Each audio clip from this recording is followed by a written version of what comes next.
नमः शिवाय।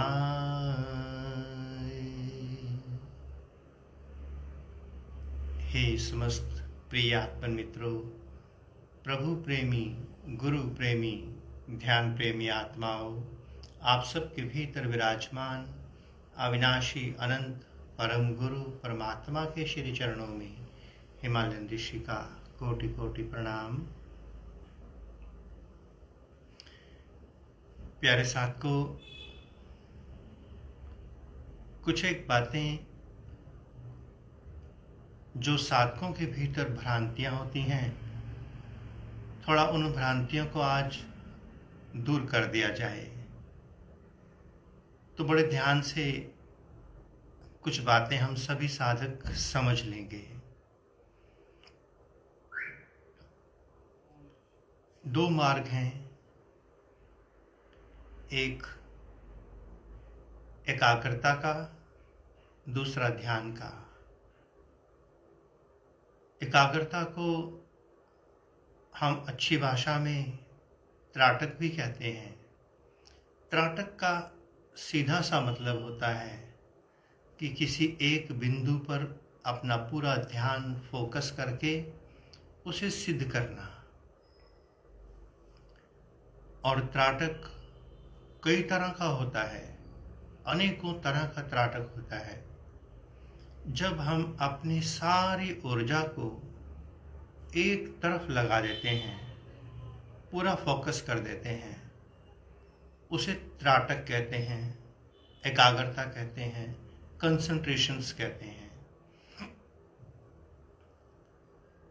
अब उस त्राटक में कुछ लोग कैंडल, दीपक जला करके अपना पूरा ध्यान उस पे लगा देते हैं, त्राटक, उस जलती हुई लौ पर, अर्थात दाएं बाएं कहीं कुछ नहीं, पूरा फोकस उस लौ पर। कुछ लोग दीवार पर एक कोई चीज़ चिपका देंगे और उस पर अपना ध्यान, एकाग्रता, त्राटक करना शुरू कर देंगे एक बिंदु पर। जब हम किसी लो पर करेंगे तो कुछ दिनों में वो लो ऊपर नीचे होती दिखाई देगी, फैलती भी दिखाई देगी, अर्थात एक सिद्धि की तरफ हम जाने लग गए। त्राटक का मतलब किसी एक देवता को अपने वश में करना, उसे साधना। तो कोई लोग दीपक, मोमबत्ती से त्राटक करते हैं, कोई शीशे में देख करके अपना चेहरा देखते हैं और उस पर त्राटक करते हैं, और कुछ दीवार पर कुछ लगाकर गोल चक्कर या कुछ भी, कोई सामने मूर्ति रख करके, और कोई साधक मंत्र के द्वारा। मंत्र भी त्राटक है प्यारे साधकों। आप अपनी सारी ऊर्जा को जब एक चीज पर फोकस कर देते हैं, चाहे वो मंत्र है, तंत्र है, यंत्र है, दीपक है या XYZ कुछ भी, तो उसे हम त्राटक कहते हैं। और जब हमारा त्राटक एक बार सिद्ध हो जाएगा तो वो इंसान कम से कम एक जन्म के लिए परमात्मा से दूर हो गया, परमात्मा से बहुत दूर हो गया। प्यारे मित्रों, 3 प्रकार के त्राटक सभी लोग करते हैं और करना भी चाहते हैं, और उन्हें सफलता भी मिल जाती है। यूं तो अनेकों प्रकार की सिद्धियां अनेकों लोग, संत महात्मा करते ही रहते हैं, क्योंकि जिसने एक बार सिद्धि का मार्ग अपना लिया, परमात्मा की ओर वो नहीं बढ़ पाएगा, कभी भी नहीं बढ़ पाएगा। अक्सर संत महात्मा, गुरुजन 3 सिद्धियां करते हैं। 3। सबसे पहले सम्मोहन की सिद्धि। 41 दिन के भीतर भीतर सम्मोहन की सिद्धि हो जाती है। उसे हम उस सम्मोहन के भीतर यक्षिणी भी आती है और उस सम्मोहन के बाद फिर वो माता सरस्वती और लक्ष्मी की सिद्धि करते हैं। ये दोनों सिद्धियां 41 दिन के भीतर हो जाती हैं। इस तरह से वो 3-4 सिद्धियां जो हमने लिखी हैं इसमें वो सब करते हैं और उन सिद्धियों को करने के बाद उन सिद्धियों से वह धन, संपदाएं, ऐश्वर्य, सुख, साधन, सुविधाएं, मान, प्रतिष्ठा अर्थात केवल संसार। प्यारे मित्रों, एक बात पूरी तरह से समझ लेना, सिद्धियों से केवल संसार मिल सकता है, परमात्मा नहीं मिल सकता। आज हम सब के सामने जिनके पास सुख, साधन, सुविधाएं हैं, धन के अंबार, अनेकों चेले, आश्रम, मान, प्रतिष्ठा यूं नहीं मिल जाती। उसके लिए उन्होंने साधनाएं की, सिद्धियां की, क्योंकि परमात्मा उनका विषय नहीं था। और जिस साधक का विषय परमात्मा होता है, सिद्धियां हमें बांध देती हैं, दिखता नहीं है, बंध जाते हैं, आश्रमों से, चेलों से, मान, प्रतिष्ठा, धन, संपदाओं से बंध जाते हैं। और मानव देह मिली हमें मुक्त होने के लिए। हम पहले ही कई जन्मों से प्रारब्ध के पुण्य पाप के पाश से बंधे बंधे चले आ रहे हैं। ये मानव देह मिली मुक्त होने के लिए, मोक्ष, मुक्ति, समाधि पाने के लिए। इसीलिए कहते हैं कि हम सब के जीवन में एक जागृत संत सद्गुरु का होना बहुत जरूरी है। जागृत संत महात्मा सद्गुरु हमें किसी भी कीमत पर संसार में नहीं उलझने देगा। जैसे हमारे माता पिता हमें किसी भी मेले में लेके जाएं, किंतु वो हमारा हाथ नहीं छोड़ते, पूरे ध्यान से पकड़ के रखते हैं। कहीं हमारा बालक इस मेले में, झमेले में गुम ना हो जाए, उलझ ना जाए। तो जब हम परम पिता परमात्मा के श्री चरणों में समर्पित हो जाते हैं, तो परमात्मा जब हमारा हाथ पकड़ लेता है, परमात्मा जिसका भी हाथ पकड़ेगा, फिर उसके जीवन में कभी कोई सिद्धि विद्धि नहीं आ पाएगी। परमात्मा उसे ना तो रुकने देगा, ना कहीं उलझने देगा। इसलिए मेरे प्यारे साथ को हम ये तो नहीं कहेंगे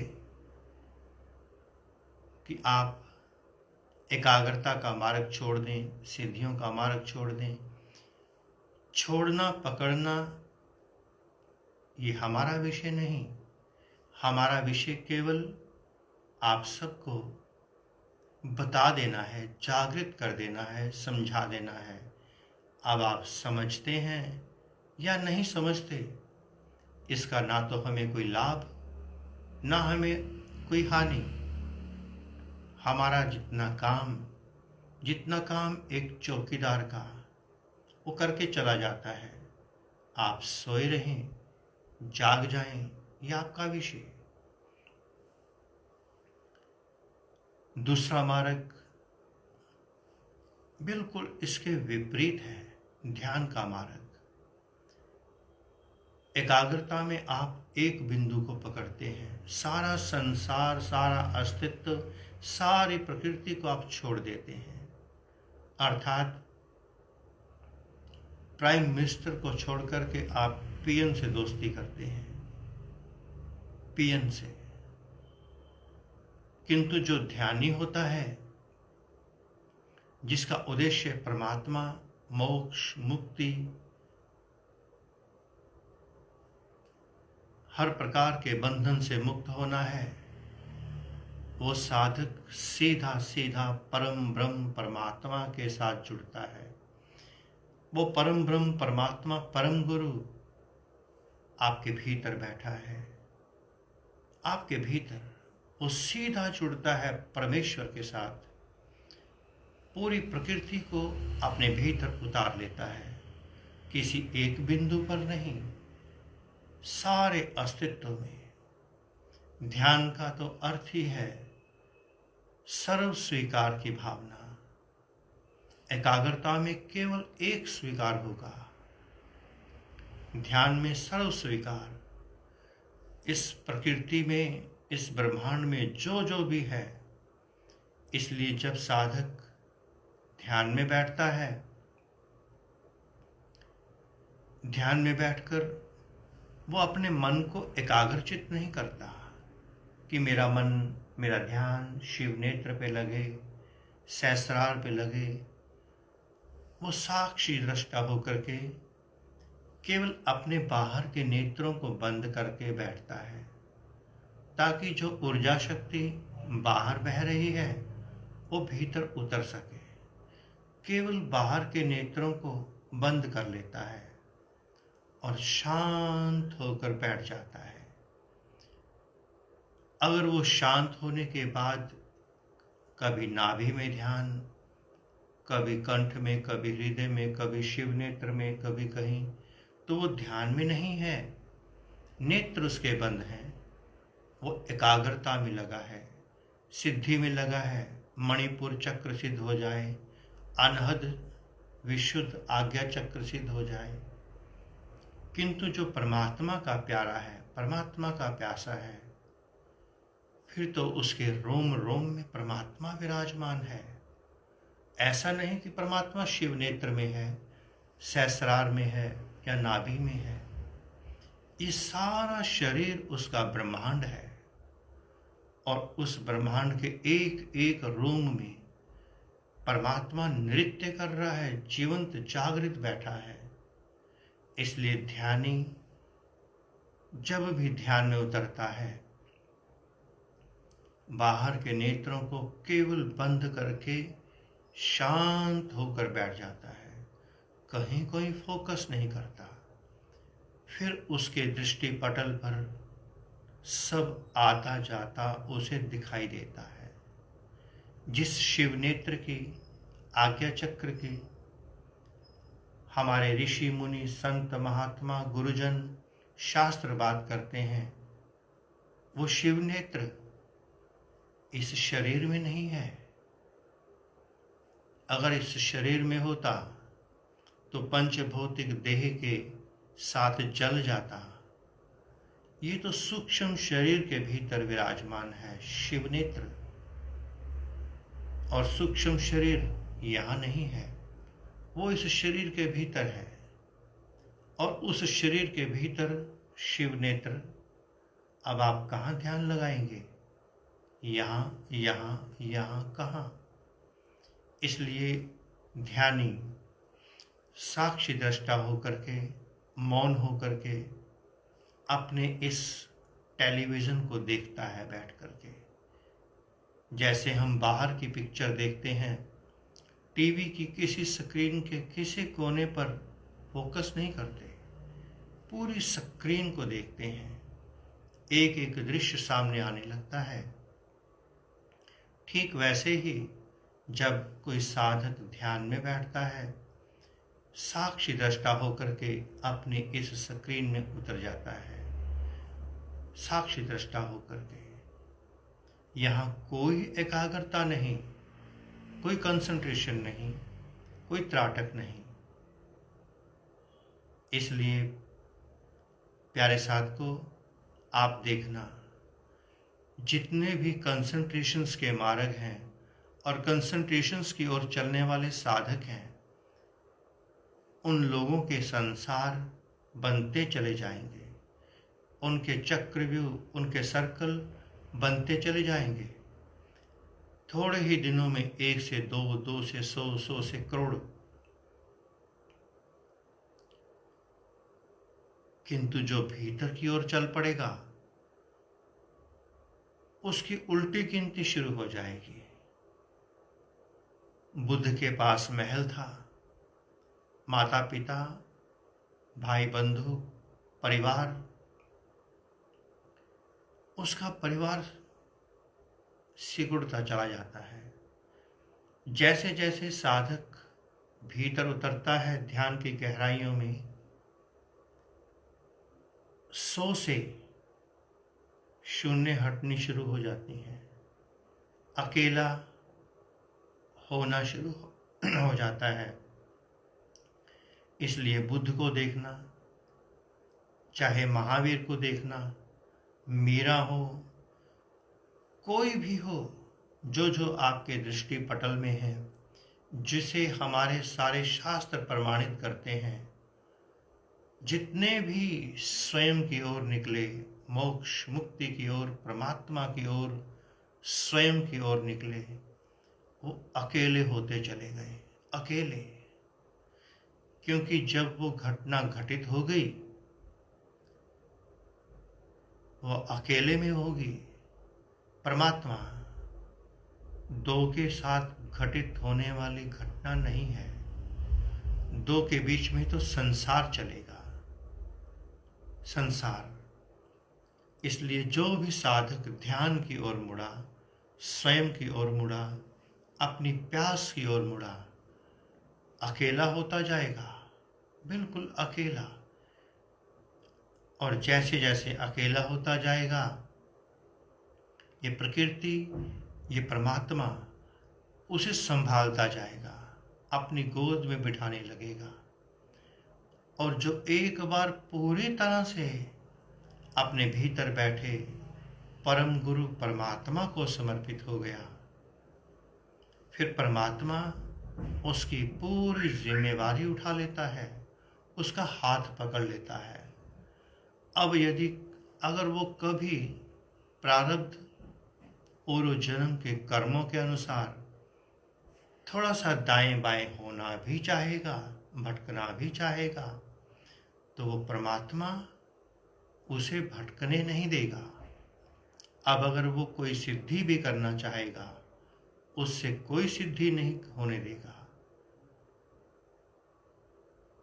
परमात्मा जब एक बार आपका हाथ पकड़ लेगा, बस उस दिन की प्रतीक्षा करना, उस दिन की।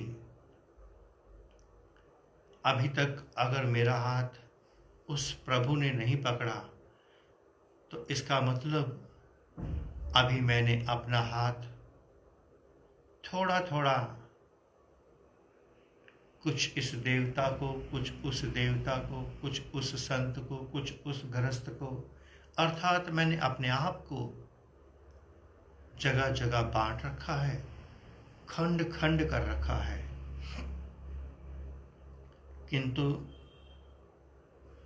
शबरी हो, मीरा हो, बुद्ध हो या महावीर हो, जब इन्होंने पूरी तरह से प्रभु को समर्पित किया, उसी पल प्रभु ने इनका हाथ पकड़ लिया। एक छोटी सी बात, शास्त्रों की बात, शास्त्र सत्य है या नहीं इस पे नहीं जाना, किंतु जो प्रेरणा मिलती है उसे जरूर समझ लेना। अनेकों बार हमने ये बात कही, सुदामा और कृष्ण दोनों आमने सामने खड़े हैं। सुदामा इतनी दूर से चलकर कहते हैं भगवान श्री कृष्ण के पास गया, किंतु कृष्ण ने उसे गले से नहीं लगाया, क्योंकि अभी सुदामा के हाथ में एक सहारा था, अभी उसने एक डंडे को पकड़ा हुआ था। सुदामा को जैसे ही पता चला अंतरात्मा से कि ये एक जब तक नहीं गिरेगा वो परमात्मा, वो भगवान श्री कृष्ण मुझे नहीं संभालेंगे। इधर उन्होंने उस डंडे का सहारा जो लिया हुआ था, उस डंडे को गिराया और एकदम से भगवान श्री कृष्ण ने उस सुदामा को अपनी बाहों में समा लिया। प्यारे मित्रों, अगर आप सच में मोक्ष, मुक्ति, परमात्मा की ओर जाना चाहते हैं, बंधन से मुक्त होना चाहते हैं, तो आपको भी इन महापुरुषों के बताए हुए मार्ग पर चलना होगा, तब बात बनेगी, ऐसे बात नहीं बनेगी।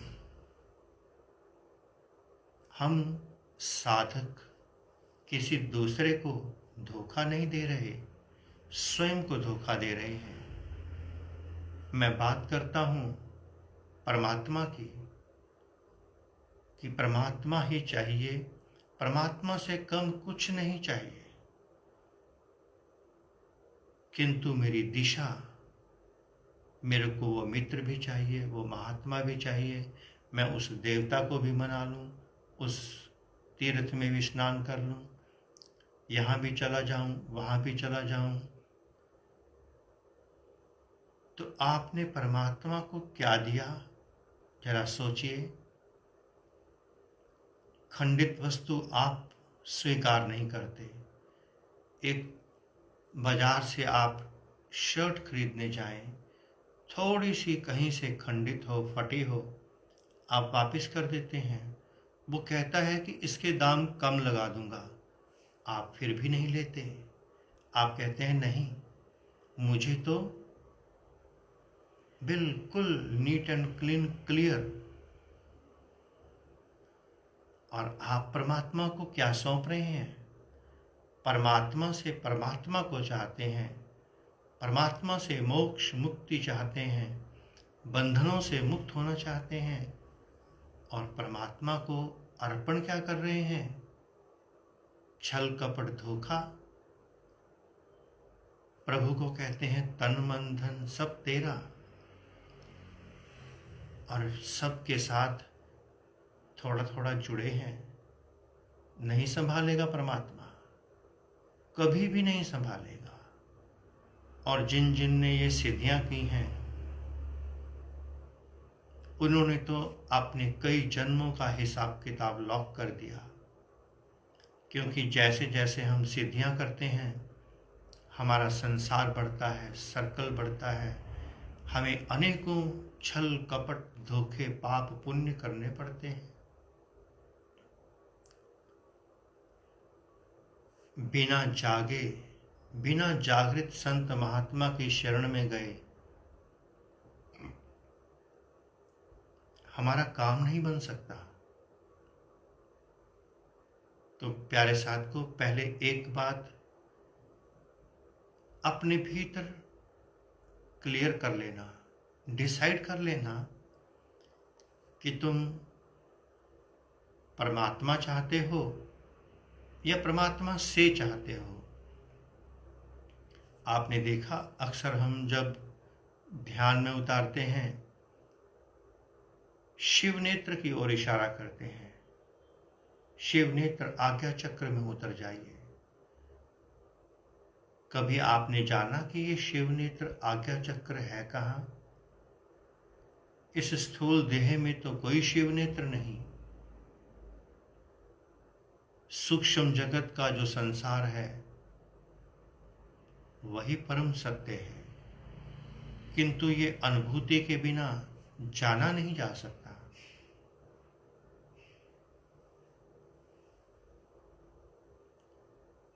अब एक बात और सभी साधकों को समझा दें, बता दें। जैसे अभी माँ भगवती के नवरात्रे आने वाले हैं, जरूर नवरात्रों के व्रत करना, कोई बुराई नहीं। भगवती को एक सूक्ष्म छोटा स्वरूप जानकर नहीं कि ये अष्टभुजा धारणी है, ये माता है, इस रूप में नहीं। व्रत करना, नवरात्रों के व्रत करना, किंतु माँ भगवती का वो दिव्य स्वरूप, वो महाविराट निराकार स्वरूप अपने हृदय में रखना, क्योंकि परमात्मा इतना छोटा नहीं कि बंध सके। परमात्मा महा आकाश महाविराट है। अब आप उस परमात्मा को भगवती का नाम दें, शिव का नाम दें, दुर्गा या राम कृष्ण का नाम दें, कोई फर्क नहीं पड़ेगा। नाम कुछ भी रखिए, किंतु उसके साथ कोई इमेज जोड़कर उस परमात्मा के अस्तित्व को छोटा नहीं करना। परमात्मा महा आकाश महाविराट है, उसे उस ओर से पुकारना। जो आप जानते हैं वो हमारा लोगों का दिया हुआ संसार है। आप माँ दुर्गा को जानते हैं, अष्टभुजा धारिणी को जानते हैं, ये हमारा दिया हुआ है, हमारे जैसे लोगों का बताया हुआ है। आप परमेश्वरी की साधना जरूर करना, उसका ध्यान करना, किंतु उसके सच्चे स्वरूप का ध्यान करना। ये स्वरूप तो हम लोगों ने दिया आपको। भगवान श्री राम का ध्यान करना, खूब ध्यान करना। धनुषधारी राम का नहीं, ये तो हमारी इमेजेस हैं। राम तो अनंत, वो तो महाविराट महाआकाश है।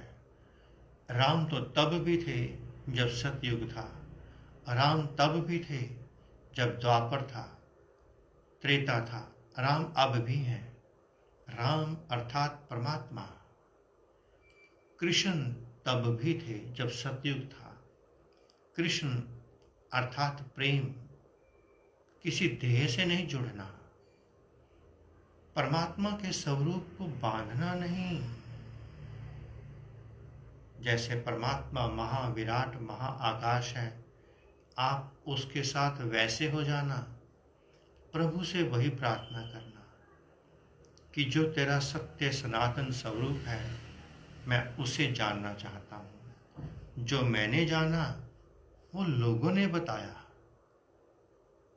तू इतना महाविराट, इतना महाआकाश, इतना सा तो नहीं हो सकता तू। तो दो बातें हमने आप सबको बताई। अगर साधक भोग चाहता है, भोग, तो उसे त्राटक सिद्धियों एकाग्रता की तरफ, और यदि इंसान सोने के पिंजरे से मुक्ति चाहता है, भोग से योग की ओर जाना चाहता है, तो उसके लिए ध्यान है।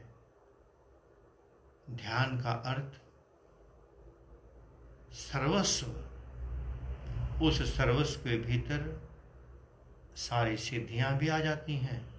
जब सर्वस्व स्वीकार कर लिया तो उसके भीतर समस्त देवी देवता, सारी सिद्धियां, सारे ऋषि मुनि, जैसे एक प्राइम मिनिस्टर के अंडर पूरा देश, कुछ शेष नहीं बचता। ठीक वैसे ही जब आप परमात्मा की शरण हो गए, निराकार निरंकार की शरण हो गए, तो उस निराकार निरंकार के भीतर ये सारा अस्तित्व समाया है। फिर आपको अलग से एक एक चीज की साधना नहीं करनी पड़ेगी। आप उस परमात्मा के हो जाना, परमात्मा आपका हो जाएगा, परमात्मा का सर्वस्व आपका हो जाएगा। ओम नमः शिवाय। प्यारे साथियों, ओम नमः शिवाय। पुनः से आप सबके भीतर विराजमान अविनाशी अनंत परम गुरु परमात्मा के श्री चरणों में हिमालयन ऋषि का कोटि कोटि प्रणाम, और संपूर्ण ब्रह्मांड में विराजमान समस्त देवी देवताओं, समस्त ऋषियों मुनियों गुरुजनों संत महापुरुषों की ओर से आप सबको शुभ आशीष, शुभ मंगल कामना। ओम नमः शिवाय।